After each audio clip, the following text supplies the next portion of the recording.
Hey, what's up? Jigxor here. Do you want to back up your iPad to a computer without using iTunes? In this video, I'll show you how to do that using an alternative.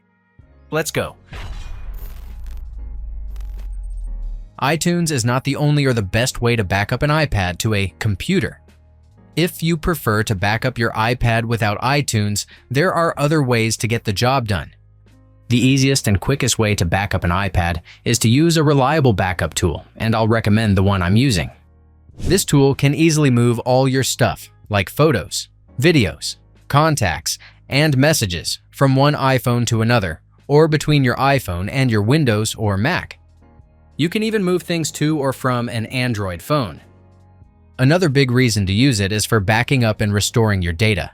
You can make a full copy of your iPhone's data to keep it safe, and if something happens, you can bring it all back, or even choose just specific things to restore.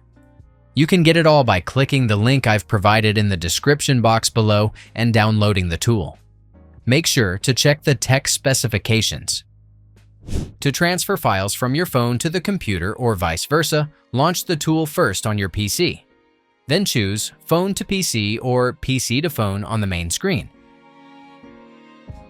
And click the Next button to move on. Select here the category you want to copy from your source to your target. You can also specify where to store the transferred items in advance. Otherwise, they will be placed on the desktop by default. Afterward, click the Transfer button to start copying the files to your computer or mobile. Depending on the size of the files, this process may take a few seconds or a while. Wait for the transfer process to finish. Once it is complete, go to the selected folder to check the items.